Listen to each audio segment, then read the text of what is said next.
ukamubaza jewe nahamagaye kuri telefone yanjye nsaba audience ministre w'ubuhinzi n'ubworozi Mukeshimana Gerardine ndamubaza ni ko hano hanze hari igihingwa cyitwa chia seed abantu barimo gukangurira abaturage nk'umuyobozi ku rwego rwa ministre ufite inshingano mu buhinzi n'ibihingwa iki kintu hari icyo waba ukiziho abantu baba mu bintu bya ni nk'ibintu bya tombora n'ibiki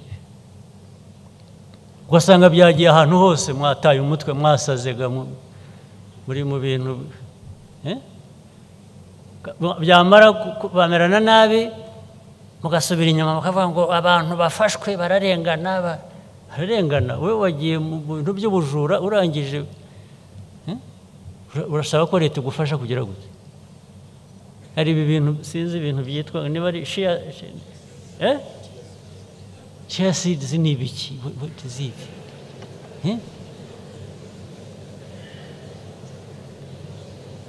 ibintu mwagiyemo ni ibiki ukabisangamo abayobozi bose abo bayobozi mwicaye aha murazi ibyo mvuga ko mu birimo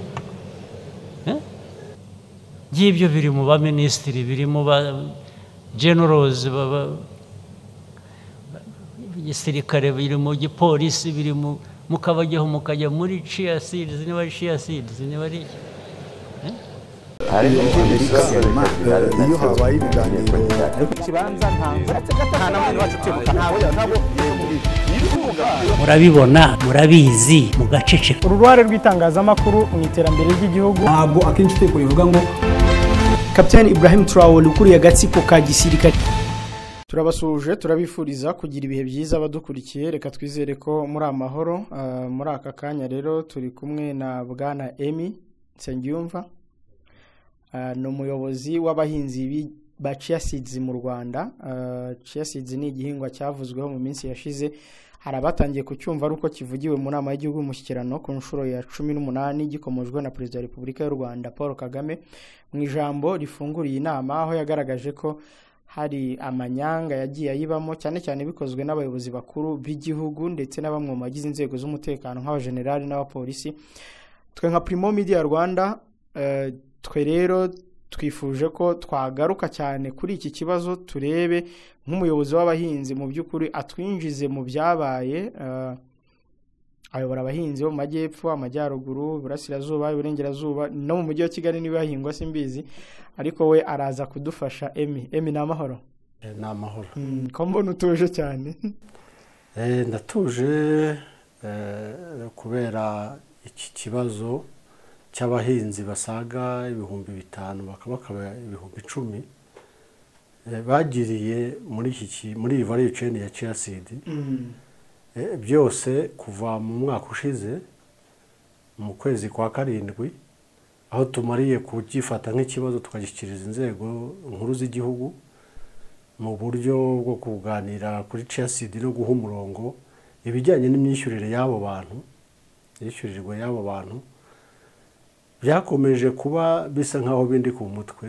Niyo mpamvu ntuje nukubitekerezaho kuko harimo ibintu byinshi harimo abahuriyemo n'ibibazo bitandukanye harimo iby'amabanki harimo ibya psychological impact harimo depression nk'umuntu uyoboye abantu nk'abo batandukanye rero ibibazo byabo byose baba bishyiraho binsaba rero gutuza no kubyanaliza.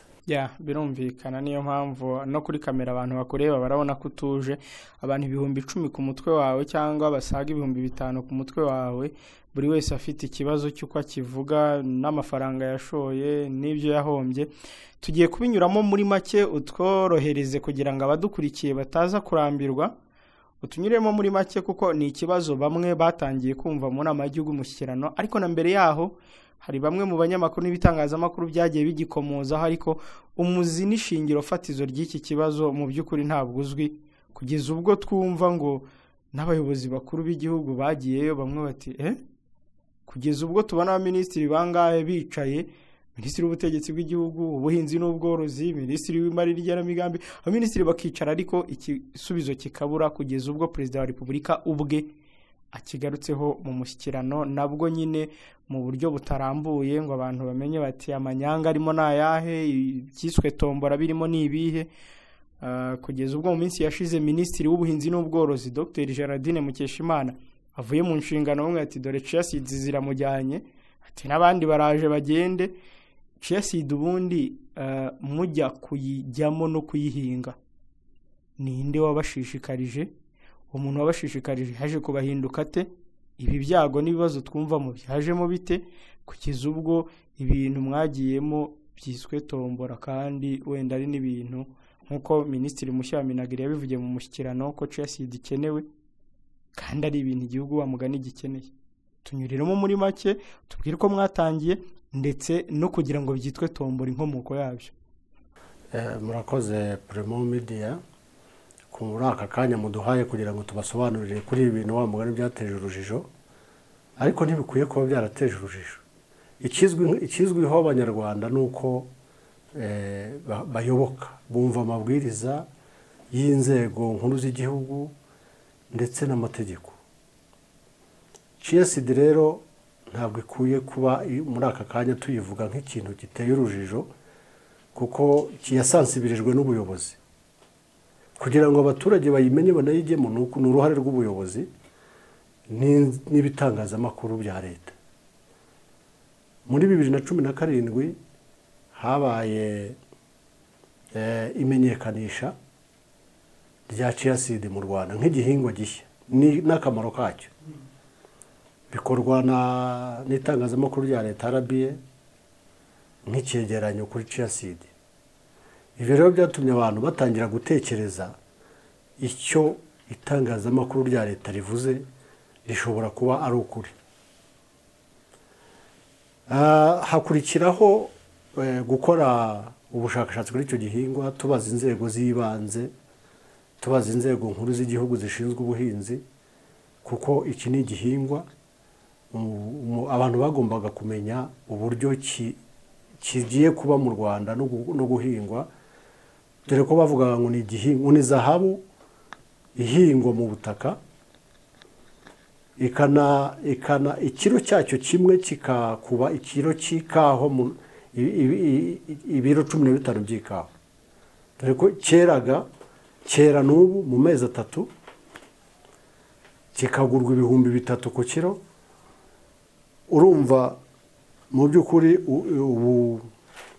kuzamura ubukungu bw'umuturage ubwo uko leta yasansibirizaga, uko inzego z'ubuhinzi zasansibirizaga, abaturage bahise bumva ko kigiye guhindura ubuzima barakigana. Muri 2018 nibwo igerageza ryacyo ryashobotse. Nanone inzego za Minagiri, inzego za RAB zitubwira ko icyo gihingwa cyemewe guhingwa ku butaka bw'u Rwanda, kinahera, gifite n'akamaro abantu bakiyoboke. Kugira ngo abantu bakiyoboke nuko hagomba gukorwa icyo Minagiri yasobanuriye iyi kampani yakizanye ariyo Akens and Kenros Limited, nuko bagomba gukora pilote ituma abanyarwanda bakibona, bakimenya umushinga fatizo. Nabo rero bagomba gukora iki gihingwa, guhinga iki gihingwa nka pilote, ari uko leta ibahaye ubutaka bwo kugihingiraho abantu kugira ngo barebe ibishoboka, nibamara kubibona bagende bihingire. Niko byakozwe rero 2019. Ubuyobozi bufite aho buhuriye n'ubutaka n'ubuhinzi bwahaye Akens and Kenros Limited ubutaka bugera kuri hegitari 200 mu karere ka Rulindo. Abari batangiye kugana Akens twifuje kumenya ahubwo butaka buri nuko baduhingira mu rwego rwo gusobanukirwa icyitwa contract farming. Contract farming ni amasezerano ashingiye ku buhinzi akorwa n'umuntu akaguhingira ku butaka buhari ukabona. Twagiyeyo turabusura, barabutwereka, n'inzego z'akarere zihari n'iz'intara y'Amajyaruguru. Ntabwo umuturage cyangwa umunyarwanda uzi neza imiyoborere y'igihugu cyacu usobanukiwe ashobora kubona inzego z'ubuyobozi guhera ku ntara kugera ku karere zihagaze ku butaka zivuga ko zabuhaye Akens and Kenros Limited ngo ihinge, ngo agire gushidikanya muri iyo poroje. Ibyo byatumye abantu benshi babona koko ko ibi bintu bizwi n'inzego nkuru z'igihugu bashora amafaranga muri Akens. 2020 wenda gato Emi utararengaho aho umuntu yakibaza ninde wababwiye ati nimuze hari igihingwa cyaje nimuze, ninde waje wawe kukubwira uti hari igihingwa cyaje ngwino? Tom minagiri ntago igera muri buri rugo rwa buri muturage, muri buri rugo ibinyuza mu kinyoma mu mutangazamakuru. Ariko iyo ugize interest individuel iyo kuvugana n'umuyobozi kuri icyo gihingwa uramusanga ukamubaza. Jewe nahamagaye kuri telefone yanjye nsaba audience ministre w'ubuhinzi n'ubworozi Mukeshimana Gerardine, ndamubaza ni ko hano hanze hari igihingwa cyitwa chia seed abantu barimo gukangurira abaturage, nk'umuyobozi ku rwego rwa ministre ufite inshingano mu buhinzi n'ibihingwa, iki kintu hari icyo waba ukiziho? Uwo mu ministri mwari musanzwe muvugana, mwari musanzwe muziranye, byagenze bite? Namuhamagaye nk'uko umuturage wese abaza umuyobozi serivisi runaka akeneye. Wari usanzwe uri mu buhinzi cyangwa? Nari nsanzwe no mu buhinzi, ngende umuhinzi wabigize umwuga. Mubaza rero kuri chia seed nk'icyo nari numvise gishya, arambwira ati chia seed ni igihingwa gishya mu Rwanda koko, ariko cyakorewe igerageza bigaragara ko gizashoboka guhingwa ku butaka bw'u Rwanda. So cyazanywe n'abantu bari muri Rwanda Day, abanyarwanda ba mu mahanga, Amsterdam. Perezida yabakanguriye gushora imari mu gihugu, baraza bo bayishora mu buhinzi. Turabazi, ubu na business plan yabo barayitweretse. So chia seed ntabwo ari ikibazo, muyigane muyihinge, izateza imbere abanyarwanda. Kandi nk'umuturage birumvikana umugani ntabwo ministri yaba kweretse ko ibintu bishoboka, uretse na ministri ngira ngo n'umukuru w'umudugudu uwari we wese ku munyarwanda abwiriwe gahunda za leta azishyira mu bikorwa. Nuko hanyuma rero mukimara kugera Rurindo bakimara kubereka ubutaka mutiki, twari twagiye turi abantu basaga 30 muri kwasiteri n'abayobozi ba Akens bagiye kutwereka, kuko twari dufite amatsiko yo kumenya koko ubutaka baduhingiraho. Ko wari umwe se abo bandi 29 bavuye? Abantu bari baramaze kwigana Akens yakoreraga hano imbere yaho hahoze akarere ka Gasabo. So umuntu wese wumvise icyo kihingwa kuri gutangazamakuru akanabona na ofisi na banners zabo zimanitse yarabaganaga. Iyo wabaganaga rero ko bari mu bihe bya mobilisation, mwagiranaga amasezerano, abo ngabo nitwe twagize ubushake bwo kumenya ubutaka aho buri. Badutwarayo dusanga hari inzego zo guhera kuzibanze muri ako karere kugera ku rwego rw'intara, batwereka ubutaka. Nk'impungenge twari dufite zirashira, tubona ko chia seed ishyigikiwe n'ubuyobozi kandi ari igihingwa koko gishobora guhindura ubuzima bw'abanyarwanda. Komerezaho rero 2020 nabwo chia seed yakomeje gukora neza. Icyo gihe cyose abantu barashora amafaranga, bari batangiye guhinga, barishyurwaga. Nyuma baza kutubwira bati dufite nanone ubutaka twahawe mu karere ka Gisagara kugera kuri hectare 800. So aba harimo nka investor twatangiranye banini, nimuze tujye kubereka ubwo butaka, twigire hamwe uburyo tu exploit tubushoraho, tubuhingaho chia seed ku buryo bugari muri Gisagara mu murenge wa Muganza. Twafashe amakwasiteri 3, turagenda hari n'abandi bo mu majyepfo bo twabasanzeyo, twerekwa ubutaka, hari meya na vice meya economique n'ubuyobozi bw'intara batwereka ubutaka. Icyo gihe batubwiraga ko bagiye gukora n'indi projet yo kwagika imitiba y'inzuki. Tujya no gusura parti ya Nyungwe, bavugaga ko bagiye leta zabaha parti ya Nyungwe bakagikamo inzuki.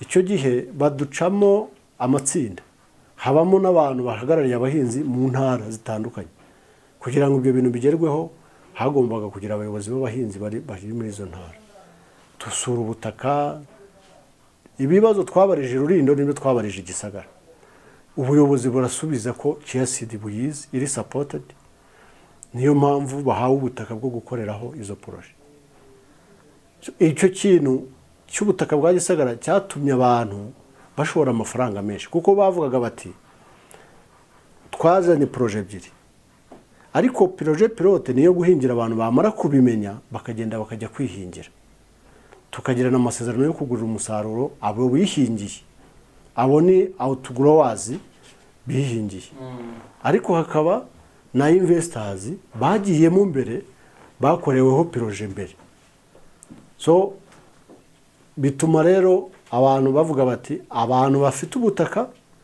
bashobora kwihingira nibagende bihingire tugire n'amasezerano yo kugura umusaruro kuko mwamaze kumenya chia seed batangira gahunda yo kugenda bacutsa abantu mu masezerano ubundi amasezerano yabaga ari imyaka 5 ariko nyuma minagiriza kubasaba ko implementing iki kintu kikaba ku banyarwanda bose bityo umaze umwaka bamucutse bajye gukangurira undi mushya utarabimenya uwo nguwo ucukijwe agenda ajye kwihingira cyangwa kodesha ubutaka nkuko nabo babukodesha cyangwa abugure bahinge mu buryo bwo kumenyekanisha cash crop mu gihugu hose nuko byakozwe 2020 nanone na rimwe bajya kutwereka ubundi butaka bwo n'ubu bugihari imahama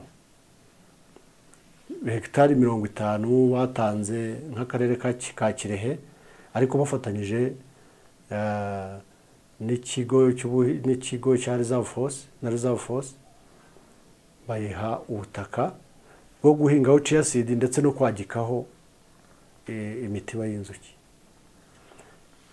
icyo gihe chia seed na Akensi nta kibazo cyarimo ariko ikibazo cyaje kuvuka muri 2021 na rimwe mu kwezi kwa 8 niho hatangiye kuba dele kutishyura abantu kugenda batishyura abantu batinda ubundi byageraga ku itariki haburaga icyumweru kimwe ngo contract yawe mu gihembwe cya mbere kirangire bagahita bakwishyura bitangira wakomeje kuvuga ahantu hamwe ukavuga ati batweretse ubutaka hari ahirya batwereka aho imitiba yo kwadika inzukiri hariho n'abantu bajya basobanura iki kintu cya chia seed bagashaka gushyiramo n'inzuki n'ubuki n'imizinga hari ahantu ibya chia seed byaba bihuriye n'ubundi n'ibyo birahuye cyane kuko n'ubundi API Organic Rwanda nka company ishinzwe iby'ubuki n'ubundi uyikuriye niwe muyobozi mukuru wa Aken shareholders bayo n'aba shareholder ba Aken so ni projet yavutse yitwa y'ubuki ariko mu by'ukuri ivukira mu banyamuryango mu bahinzi ba chia seed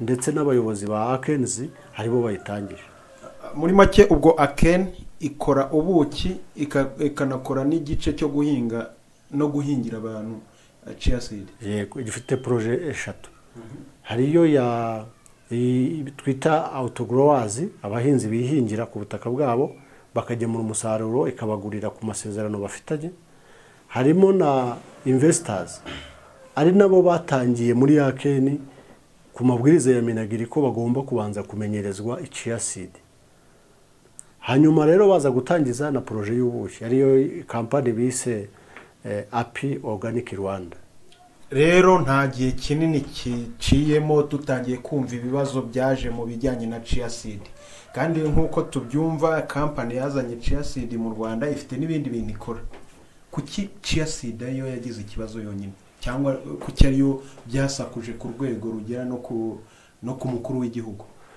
murakoze impamvu byasakuje nuko kuva muri 2020 mu kwezi kwa 8 nkuko nari ntangiye nkubwira ko habayemo gutinda kwishyura abantu batangira kwishyuza batangiye kwishyuza Aken irabura ntifate telefone ntiboneke kuri biro abantu bagwa mu rungabangabo rwaho babariza amafaranga yabo ikibazo cyari kibaye mu kwishyura ubwo cyari kihe warutangiye tubwita abantu bishyurwaga igihe iki n'iki.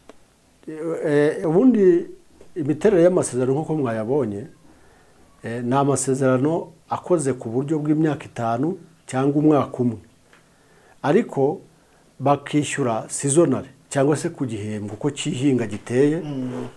Igihembwe iyo cyasozaga umusaruro w'abantu waragemurwaga bakakwishyura, ubwo igihembwe cya mbere kikaba kirarangiye ukajya mu masezerano y'igihembwe cya kabiri. So rero habaye mu kwezi kwa 8 2021 kutubahiriza amasezerano. Abagombaga kwishyurwa mu kwa 6 mu kwa 8 bari batarishyurwa, hatangira gukora follow up y'amafaranga yabo. Abantu babonye ko ari ikibazo akenshi ntibaboneka kuri biro nk'abayobozi kandi ntibafata na telefone, bitangira gutera ikibazo. Nibwo hagiyeho uburyo bwo guhuriza hamwe abahinzi kugira ngo twige ibibazo byabo hamwe, tubone uko akeneza kuza mu kibazo kugikemura. Dutangira kwandikira inzego nkuru z'igihugu, kwandikira akenshi tuyisaba kumvikana ku ideni ry'abanyamuryango, ariko tukamenyesha inzego nkuru z'igihugu, Minagiri nk'abantu bashinzwe ubuhinzi, Minaroke nka rwego rw'igihugu rushinzwe kureberera abaturage, Minicom nk'ubucuruzi, ndetse na Minijiste nk'abashinzwe ubutabera, kuko contract dufite zishingiye ku mategeko kandi Minijiste ni rwo rwego rushinzwe kugenzura no kubahiriza amategeko mu gihugu. Tukajya tubamenyesha, hazamo na Minicofine na RDB nk'abafite aho bahuriye n'aya makampani y'ubucuruzi. Hanyuma icyo gihe utararenga umusaruro mwari mwarawutanze mutegereje kwishyurwa. Yego, niko byari bimeze. Umusaruro igihembwe cyararangiraga, umusaruro ukagemurwa, hanyuma mukishyurwa. Ubundi wakoraga email ibibutsa imiterere ya contract yawe, ukayibohereza mbere y'icyumweru kimwe cy'uko igihembwe kirangira. Iminsi 7 yarangiranaga nuko bamaze kukwishyura amafaranga yo kuyabona kuri account yawe. Bakwishyuraga umusaruro wejeje wawubagemuriye cyangwa utarawugemura cyangwa warawugemuye. Ubwo ni na usobanukirwe contract ni ebyiri zifite imiterere ibiri. Hari ya contract ya autogrowers, izo zajyanaga na delivery kugemuye umusaruro bikagera muri stock. Ariko investors muri iyo contract mwabonye harimo amafaranga watangaga muri yakeni, arimo y'ubugenzuzi bw'ubuhinzi, arimo y'ifumbire, arimo yo gutera kubagara n'ibindi. Hanyuma igihembwe cyarangira akeni kuko yabaga yaguhingiye ku butaka yahawe na leta, ikakwishyura n'ubundi nka wa wundi autogrowers wagemuye umusaruro. Niko byari biteye, babishyuriraga kimwe. Hanyuma ibyo bibazo rero bimaze kuzamo muri bahamagara ntibitabe. Ntabwo ari abantu bose bo muri chia seed bafite ikibazo, ahubwo ikibazo gishobora kuba ari icy'aba investors.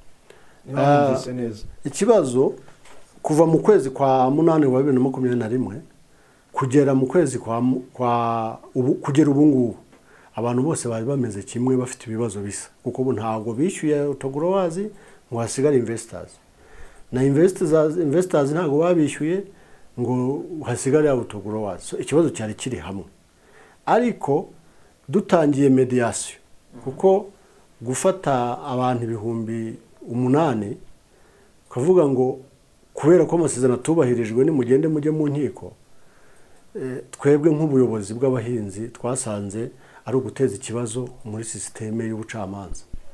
Turavuga ngo iki kibazo cyashoboka ko kiganirwa mu nzego nkuru z'igihugu muri mediation, bakagiha umurongo tukamenya abantu ukuntu bishyuwe. Bamwe bagiye kurega, ariko abandi tubasaba ko bakwihanganira inzego z'igihugu zikirimo zikagikemura. Twagishikirije rero izo nzego nk'uko nazibabwiye ku itariki 6 z'ukwezi kwa 10 2022.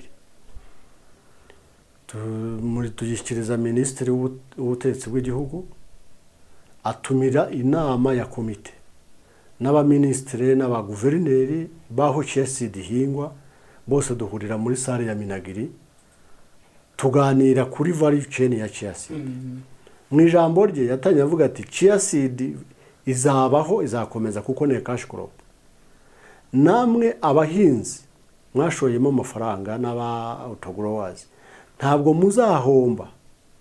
Tugiye kuganira mu cyo yise immediate action ku buryo mu matsinda atandukanye yo gukemura ibi bibazo gihabwa umurongo kiranumvikana mu ijwi rya Minisitiri w'Ubutegetsi bw'Igihugu wari uriho Jean Marie Vianney Gatabazi agiha umurongo. Imyanzuro y'inama y'uwo munsi turayifite. Atubwira gutumira inama y'inteko rusange y'abahinzi bose. Izo nzego zose zikaza zikababwira ikigiye gukorwa kugira ngo akeni ifate pozisiyo yo kwishyura abo bantu nk'uko yari yabisezeranije. Leta nayo isaba abantu ko bava mu manza, bava mu nkiko bakabuzironga imanza bakaza ku table ya mediation, ikibazo cyabo kizakemukiramo. Inama rero y'abahinzi bose nk'uko twari yatumijwe n'ubuyobozi bw'abahinzi ariko yajemo abayobozi b'izo ministeri enye batanga umurongo ministeri yatanze. Dutangira noneho kuganirira mu matsinda RDB, BRD, Minagiri, komite uburyo iki kibazo cyaza gukemuka. Abahinzi muri iyo nama yabaye kuri 27 z'ukwa 10 hafatirwamo ingamba z'uko tukwiye guhura komite Minagiri na Minicom bakaduhuza na akeni bakemera principe twari twemeranyijweho na akeni yo kwishyura abantu ibihembwe byose byarangiye. Hanyuma abantu nabo bemera kureka kwishyuza akeni intérêt de retard kuko bari batagikora, bari barahagaze. Ubundi ni mu mategeko y'amafaranga n'ubucuruzi, umuntu ugufitiye amafaranga y'ubucuruzi abwirijwe kwishyura inyungu z'ubukererwe buri munsi. Ariko abahinzi baravuga batoke hari hasohotse amabwiriza ya Minagiri ahagarika contract farming ku itariki 29 z'ukwa gatandatu. Aba bantu ntago bakomeje guhinga tubishyuje intérêt de retard, twababa ntaho bari buyakure, niba twishyure gusa ibihembwe byarangiye, intérêt de retard tuzihorere zihabwe gusa abantu batakomeje gato.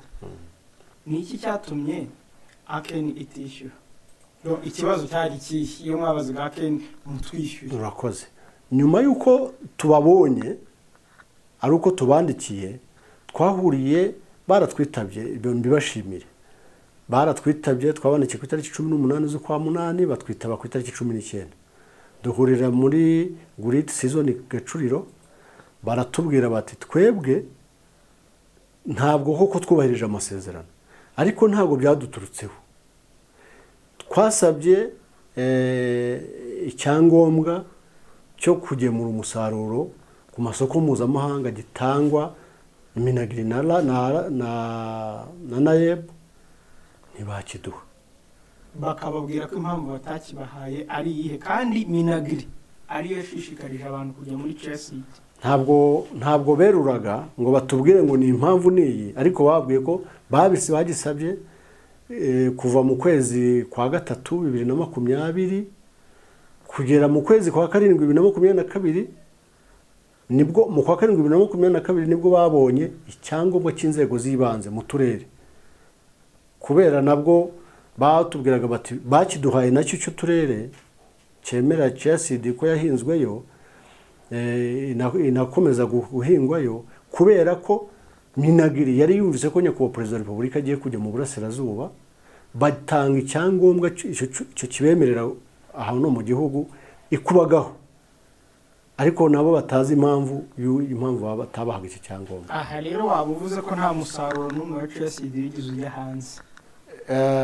Nicyo waba ushaka gusobanura kuko niba hari uwagiye kandi nge amakuru mfite nuko hari uwagiye. Hari umusaruro wagiye ute nta cyangombwa. Hari umusaruro wagiye ariko uburyo bw'imigurishije y'umusaruro wa Chelsea waje kuzamo ibice bibiri. Ubundi mu masezerano yose ya Keniz and Kenoz afite n'abahinzi ni uguhinga no gucuruza umusaruro ku rwego rwa organique. Icyo rero babagombaga kugihererwa na NAEB ko ari organique bagiye gucuruza hanze y'igihugu. Ariko rero baje gutangira kugemura umusaruro batubwira ko bawugemuye as a conversion kumenyereza isoko, gutwara umusaruro nta certificate bakajya kumenyereza isoko. Ubu bawutwaye muri GCC mu Leta Zunze Ubumwe z'Abarabu. Nubwo buryo bagiye batwaramo umusaruro. Donc umusaruro wasohotse mu gihugu nta certificate ufite? Ntayo, kuko bari bataraye. Ntabwo bibaho mu gihugu gifite amategeko akomeze. Yego, kwari ukumenyereza isoko. Kwari ukumenyereza isoko nibwo batwayemo umusaruro wa conversion, ariko certificate yitwara organique ku isoko bayihawe nyuma izi conflict zaratangiye kubaho. Zaratangiye kubaho, ibintu bitangiye gusakuza nibwo bayibonye. Ngira ngo banabakangurira ko bajya gukora expo Dubai. RDB rwose niyo yasohoye itangazo ibwira Haken kwijya Dubai mu gukora muri expo y'ubuhinzi bakomye kumenyekanisha yo chia seed na apple organic ku rwego rw'ubuki. So twakomeje rero ibiganiro biza kugeraho bo nka Haken. Hari ikintu Emina no utaransubiza. Kuba urwego rwa leta rwakwima icyangombwa birumvikana mu gihe hari ibyo tujuje. Ariko kugeza ubu ntabwo nzi ngo cyangwa nabo dukurikiye ntibazi ngo kuki izo nzego za leta zitari zagahaye Akens icyangombwa cyo kujyana umusaruro. Icyo kibazo rero ni ikibazo Akens agomba kuba harimo ipfundo aho hantu. Ipfundo, harimo ipfundo hagati ya Minagiri na Akens rishobora kuba ritarumvikanweho ariko ridashingiye kuri chia seed. Kuko chia seed yo Minagiri n'ubu bakubwira ko chia seed ari cash crop ihari kandi izakomeza. Aho rero wakwibaza nk'umuhinzi niba bavuga ko ari cash crop kubera icyo wayizanye wadahabwa icyango atoroherezwa mu guhabwa. Aho nanjye niho nakubariza ni kuki wa mu ministry twahamagaye twebwe ba Emi akatubwira ati ni muzemo aduhindukiranye ntaduhe icyangombwa cyo kujya kugurisha umusaruro yadushishikarije guhinga. Ku munota mu kwezi kwa 10 turi muri mediation itangiye guhuzwa n'izo nzego nakubwiye, turi muri grit season n'ubundi na CFO wa Haken, hari n'umuyobozi wa value chain and trade muri Minagiri Octave Shimimana ababwira Haken ati mwakwemeye principe hanyuma mukagana banki kabaha amafaranga twebwe tukabasukuvera nka leta mukishyura abantu igihugu kigakomeza. Ive mu burakari bukomeye yageze atubwira teregati twebwe ntabwo dushobora gufata loan ngo yo tuzishyura kandi twarananijwe kubona ibyangombwa n'inzego z'ubuyobozi. Aho rero urumva hamo kunaniza icyo uko babananije Haken niyo yabisobanura ariko mu mvugo ati twebwe twarananijwe kandi tuzagera igihe tubivuga, abivuga imbere y'abantu baraho na Minagiri hari. Aho rero niho ntekereza ko haziramo ibyo umukuru w'igihugu ejo bundi yavuze mu mushyikirano by'abaministiri n'abagenerali, kuko imikorere y'inzego z'igihugu iranditse irahari iragaragara. Ibyo Haken yagombaga kuba yujuje kugira ngo ihabwe iyo certificate birahari biranagaragara. Haken ntabwo nibwira ko yari kujya kuvuga ngo twarananijwe kandi ibintu byanditse nta kindi kintu kirimo.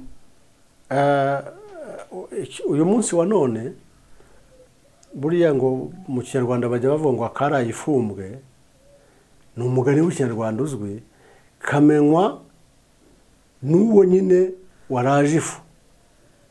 Ntabwo nshobora kumenya ikintu cyatumye Haken yujuje ibyangombwa yazanye chia seed mu gihugu kandi chia seed kemerwa ukuntu yagiye kunanizwa n'abantu. Haba harimo mentere zitandukanye jewe ntabasha kumenya nk'umuhinzi, ariko kubyo yivugiye yavuze ati hari igihe kizashika tubishyire ku meza tuvuga ukuri.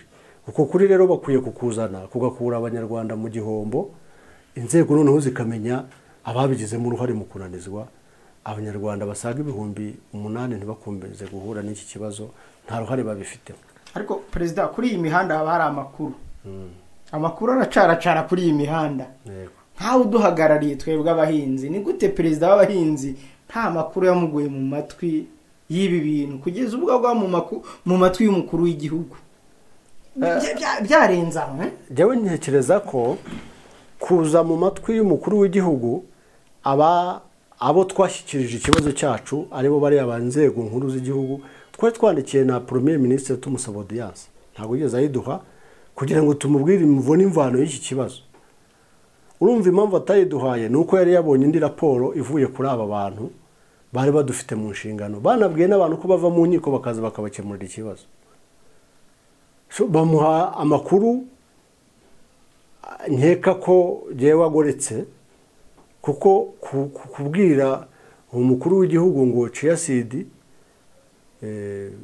ni tombora warayisansibirije nk'urwego rwa leta, warayihaye ibyangombwa kuko bafite ibyangombwa n'ubu ngubu byo mu turere bakoreraho, baraguhaye business plan, warakoze presentation ya audit ukayibona, ariko ukabyita ukabwira umukuru w'igihugu ko ari tombora. Umuntu yabanje kubibwira premier ministre, niyo mpamvu ataduhaye iyo audience.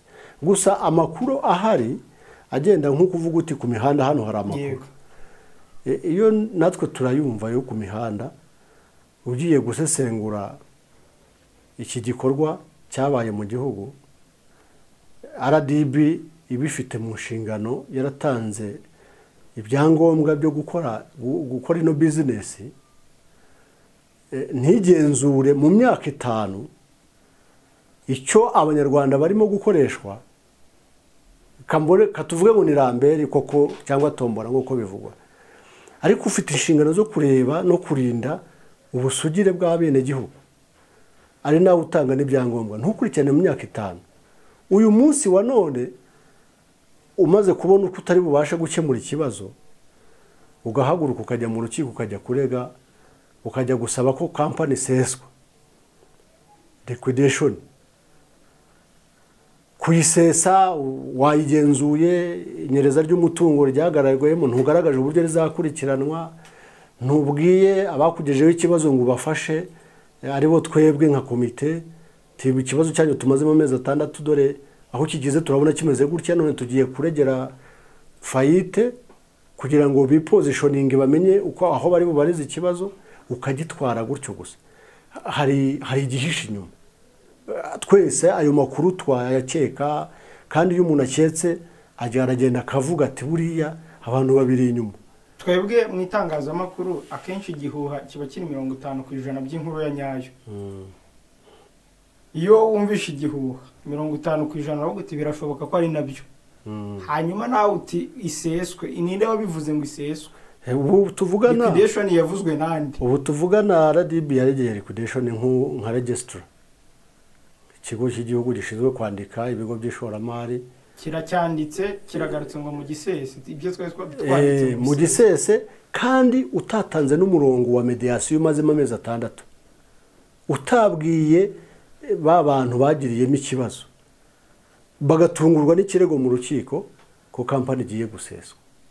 Kandi muri presentation ya audit yakozwe n'izo nzego nkuru z'igihugu, ibari batugaragaje ku itariki 16 z'ukwezi kwa 12 draft ya audit igaragaza amafaranga asaga miliyoni 5 adafite trace.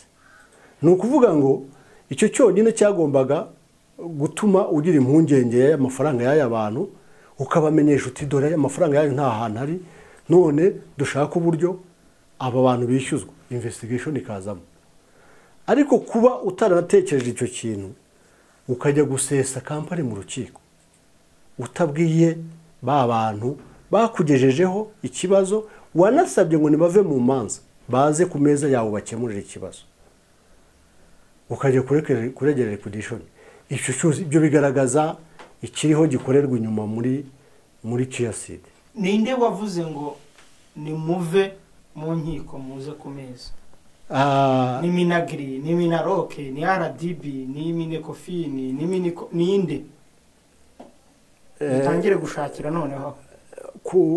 Kubivuga mu kanwa, uwabitoboye akabivuga n'uwari uyoboye inama icyo gihe yari Ministre Minaroke, ariko iyo nama yari irimo abaministre 5. Yarimo ni ku itariki 22 inama yabereye ya Assemblée Générale y'abahinzi muri salle ya Roda mu karere ka Gasabo.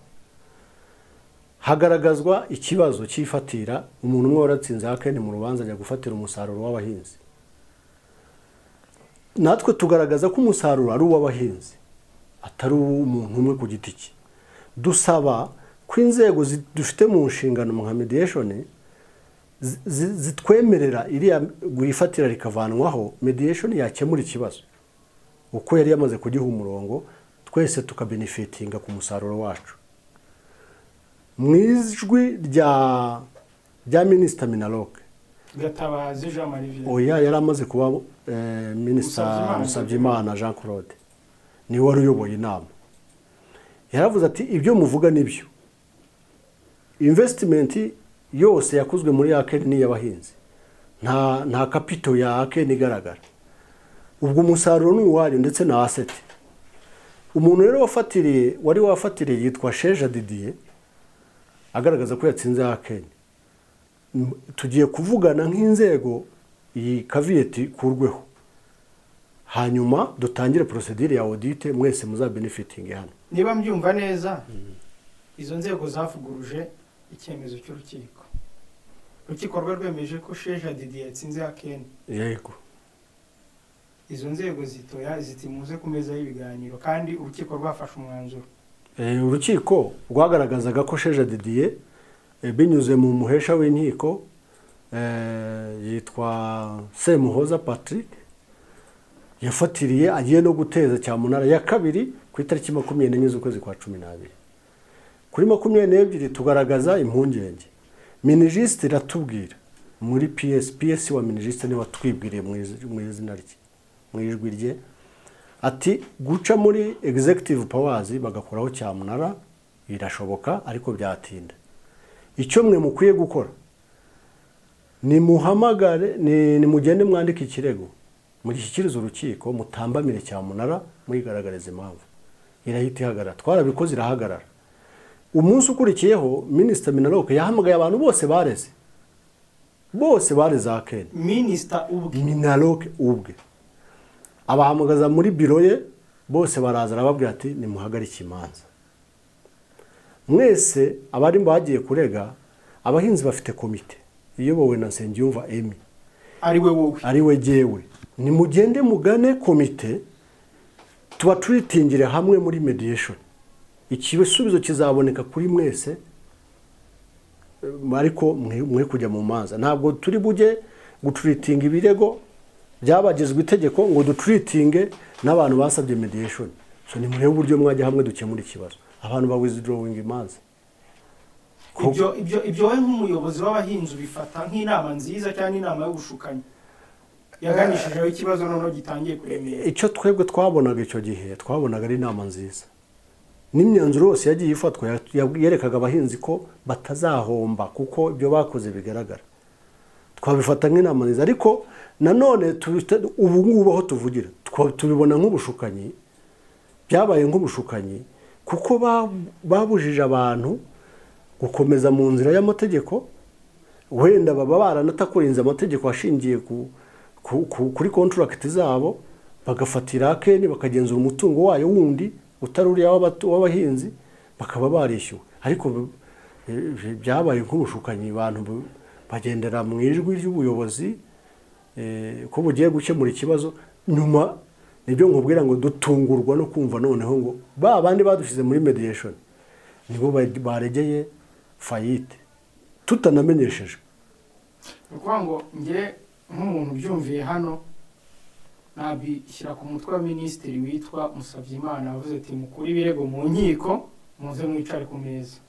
Nge niko nahita mbyumva. Wibeshya?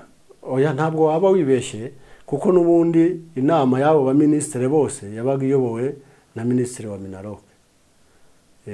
Protocol yabo nibo bayizi, ariko twe nk'abahinzi nuko mediation yarimo ibyo bigo byose bifite aho bihuriye n'ubuhinzi. Ministere 5 nta muturage wari kwibwira ko ministere 5 zitarimo gukemura ikibazo cy'abaturage kuko zibifite mu nshingano.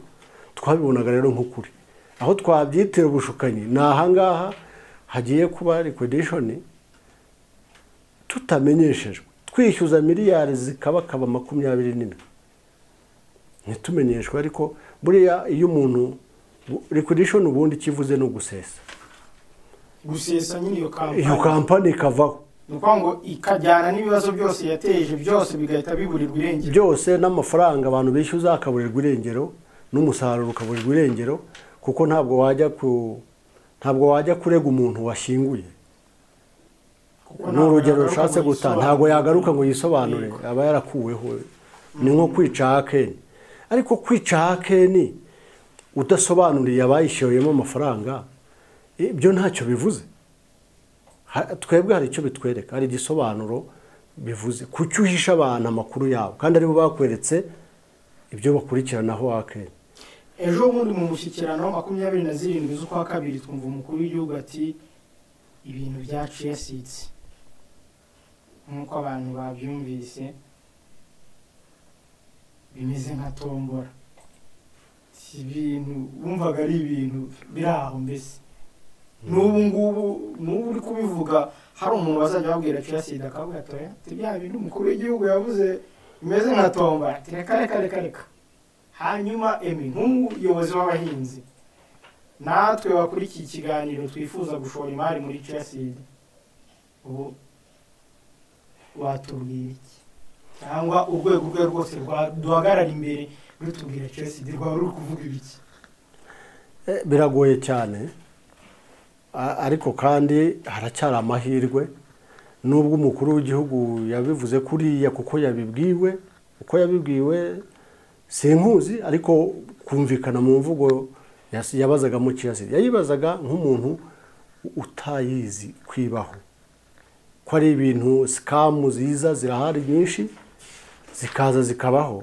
ariko hari igihe ngewe ndakizera ko hari igihe umukuru w'igihugu azamenya ukuri kwa Chelsea n'abagiye muri ibi bintu uburyo babigiyemo n'icyatumye mediation itagera ku musozo kandi nabimenya Chelsea izongera ibeho Chelsea ntabwo ubu ngubu kuyijyamo muri iyi crisis y'umurongo waciwe n'umukuru w'igihugu biragoye ariko turagerageza kumvikanisha iki kibazo ku bashobora kutwumva mwamwe mwitangazamakuru muratwumvise muradufasha no kugisobanura kandi itangazamakuru ni ijwi rigera kure tunanizera hari igihe rero umukuru w'igihugu azakuramo amakuru y'ingenzi ibi bintu bigahabwa umurongo icyo ntari nakubwiye yego kibabaje tunakeka ko kirimo ubushukanyi cyangwa ubugambanyi nuko mu gihe cya mediation izi nzego twari dufite zituyoboye muri mediation zadusabye scenario tubone iki kibazo cyakemukiramo mwe murabona cyakemuka gute nk'abahinzi turayibaha tubaha scenario itanakeneye kujya mu manza itanakeneye capital injection ivuye muri leta ariko ikeneye backup nk'urwego rw'igihugu ko akeni ibyo yadukoreye ni amarorerwa ariko twebwe nk'abantu basafaringiye muri iyi value chain ya Chelsea baduhe uburenganzira twebwe twizahurira iki gihingwa tugihinge tukigemure ku masoko hari ya akeni iyaduhe izo nzego za mediation zidufasha akeni duha amasoko twebwe duhinge mu mirima yacu kuri ya masoko kuko ari amasoko niyo yaduteye ikibazo tuyakomeze tuyagemureho umusaruro twebwe twishyurira victime bacu yanditse iri signed tuyiha izo nzego nta feedback twabonye aho rero ni nk'umuntu yatekeranya kubera iki umuntu aragusaba proposal yo gukemura ikibazo nyuma aho kukubwira ibishoboka cyangwa ibindi biburamo ngo bimuhe iyo proposal igerweho cyane cyane ko ari ugukura abaturage 10,000 uyu munsi bahuye n'ibibazo byo gukura abana mu ishuri bamaze guhura n'ibibazo by'amabanke twebwe twumva ko value chain ya Chelsea dushingiye ku masoko twabazahura tukajya twishyura amafaranga yabo buhoro buhoro bagakomeza gutera imbere ukumva wa wundi ushinzwe kubayoberera ngo agiye gusesa company aho niho nicyo kidutera urujijo bigaragaza ko ibyo byatanzwe kugira ngo babone icyo babwira umukuru w'igihugu ko icyo kibazo bakirangije company yasheshwe umukuru w'igihugu abifate nka sikamu nyine nk'uko yabifashe birangire, ariko siko kuri kurimo. Emi, umusaruro wa Chelsea uri mu Rwanda ungana iki, uri hehe, uri mu maboko yandi?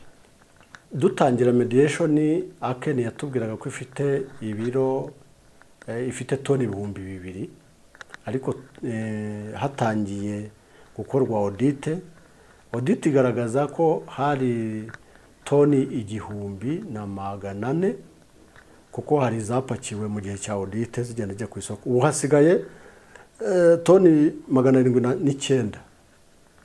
Uwo ni uwageze muri stock za Aken. Ariko muri database dufite twebwe nka komite y'abahinzi ugaragara ko ukiri ku gasozi wa season B Aken itigeze yakira kuko yari imaze kujya muri conflict n'abahinzi, ukaba toni 319. None izo zagiye zigurishwa mu gihe ibibazo byari bimaze kuzamo, amafaranga yagiye mu mfuka wandi?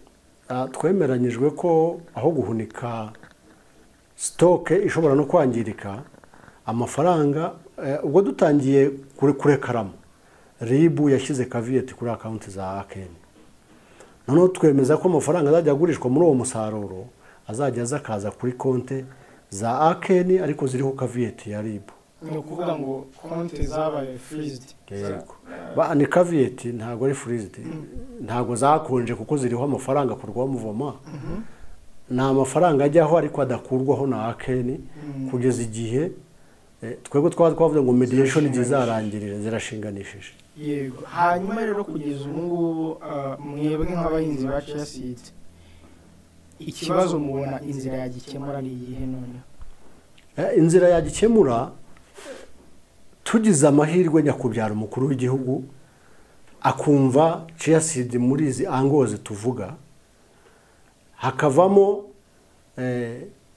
ibyo ko bakigoretse bakacyita, abahinzi bagiriyemo ikibazo hano bahawe uburenganzira, kuko raporo ya audit igaragaza ko miliyari 23 ari amafaranga y'abaturage bashyize ku makonti ya Aken. Miliyari 2 gusa arizo ziri muri asset, kandi nayo asset ni ibikoresho, imashini n'ibindi n'umusaruro, kandi nabyo byavuye mu mafaranga y'abahinzi. Nta capital injection ya Aken yashyizemo. Twe rero mukuru w'igihugu abyumvise nk'abahinzi, n'ubundi turi abahinzi, twebwe twakizahura kandi tugakemura ikibazo cy'abantu bagiriyemo ingaruka no kwamburwa na Aken mu byiciro by'ubuhinzi uko bigenda bikurikirana, turekipera imyenda y'abahinzi bakayisubizwa. Kuko hari amasoko agera kuri 4 Aken ifite. Hari isoko rya Benelux riri signed, riri ongoing, rikeneye toni zigera kuri 400, zigera ku 4,000 ku mwaka. Hari isoko ry'Ubushinwa rikeneye toni 10,000, zigaragara ko ryakwinjiza miliyari 40, amadolari miliyoni 40 ku mwaka. Hari isoko rya GCC rikeneye organique toni 600 buri kwezi, urumva ni ikintu kinini, ariko rikeneye na conventional hafi 10,000. Ayo masoko rero icyo yadufasha nuko twahinga muri sampling z'uturere dusanzwe duhingamo chia seed bigera kuri 14. Twebwe muri business plan twakoze igaragaza ko dushobora kubona toni 14,000 buri mezi 6 y'igihembwe cy'ihinga, akavamo miliyari 22,600. Kuba rero abantu bashobora kwishyurwa avuye muri production ya buri mezi 6, imyaka 2 uburangije kwishyura amafaranga y'abantu bishyuzamo, kandi na company ifite sustainability y'iki gihingwa gikomeza, hatarimo n'amafaranga ya leta yandi. Leta ikadufasha muri bodi y'abahinzi igashyiramo umuntu yireberera nka NAEB, icyo kintu kirashoboka, ariko abaturage bakava mu bukene bashowemo na Aken bw'imyaka 5 mumaze. Wakomeje kuvuga Aken iyo company ku rundi ruhande uvuga inzego za leta. Ndashaka kumenya ninde ufite amakosa muri ibi bintu, kuko Aken irimo irajya guseswa n'abo banyabubasha bo muri RDB n'abandi, ariko ntabwo ndabona ikosa rya Aken muri ibi rirenze kubabwira mwe nk'abahinzi ngo twebwe twarananijwe kandi igihe kizagera tubivuge. Ive niwe bavugaga. Aken ubundi ifite ikihe kibazo uretse gato kugira ngo byoroshye neza. Hano mu ngingo ya 5 y'amasezerano muri contract farming ngira ngo niwe mwabikoze. Mu nshingano Aken yari ifite nize nshingano itubahirije zikaba zarafekse abahinzi. Aken ntabwo yubahirije, nta nubwo yabivamo nk'iki kose itakoze, kuko yakoze amasezerano contract farming yaho umuntu yagombaga kuyubahiriza uko yakabaye mu kumwishyura. Ntabwo yubahirije amasezerano uko yanditse, iryo ni ikosa ryayo. Kuba yarananijwe babivuga mu mvugo, ni nayo yari ifite inshingano yo kugaragaza ikibazo yagize yatewe n'inzego mu gukemura ikibazo cy'abahinzi. Ariko nk'uko wabivuze Ive yaravuze ngo igihe kizagera. Ntabwo nzi icyo gihe kizagerera kubwe, ariko nkeka cyararenze kuko yagombaga gufatirana amasezerano atarananirwa kubahirizwa, akanakimenyekanisha inzego zikagishyira ahagaragara kigakemuka. Utubuyobozi bwo bufitemo yahe makosa? Nta ushinja ubuyobozi cyangwa ubutunga gatoki, ariko icyo mbona nk'ikosa abahinzi twakorewe n'ubuyobozi ni ukutwakira muri mediation, bakanabutubwira ko tuva mu manza tukaza muri mediation, niba duhe feedback ya mediation, niba duha umwanzuro. Ubuhuza donc kureka inzira y'inkiko ukagana inzira y'ubuhuza kugira ngo bikemuke mu buryo bw'ubwumvikane, kandi nicyo cy'ingenzi. Muri 1994 jenoside yakorewe abatutsi yarabaye, ariko kubera u Rwanda rushaka kwikemurira ibibazo mu buryo butandukanye bashyizeho gacaca. Twebwe rero twafashe mediation n'inzego twakorerwa n'inzego nkuru z'igihugu nk'urwego rwa gacaca mu gukemura iki kibazo, cyane cyane ko twese abavugwa muri iki kibazo ari Abaken, ari twebwe turi Abanyarwanda. Bagombaga kuduha umurongo wo kutwumvikanisha kandi ushoboka uhari, ariko ntabwo baduhaye feedback. Hari icyizere gusesa kampani, hari icyizere ugifitiye aba bantu cyangwa ku ruhande rwa Aken no ku ruhande rw'izo nzego zirirwa zibicaza muri izo mediation? Aken ntabwo nta cyizere nkifitiye, kuko miliyari 25 yishyuzwa zisaga zirenze ubushobozi bwayo uyu munsi wa none, inshuro 20 zirenga nazo. Ntabwo nkifitiye icyizere ko yaza muri iki kibazo ngo gikemure.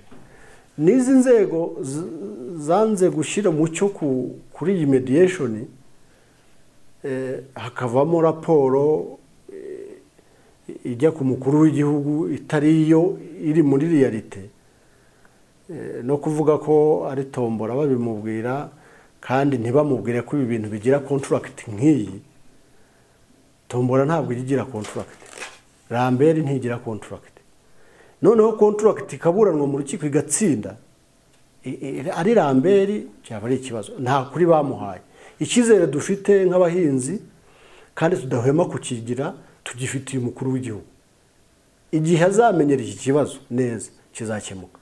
Ufite icyizere cy'uko wamuhaye raporo y'uko ibyo muri Maritombora azahindukira akamubwira ati ariko bya bintu nakubwiye ko ari tombora burya siyo? Ntashobora kubikora. Uwamuhaye raporo ko ari tombora ntabwo yakwisubiraho ngo amubwire ngo siyo, kuko yaba yarabeshye umukuru w'igihugu. Ariko hari uburyo butandukanye umukuru w'igihugu azamenyamo ibi bintu.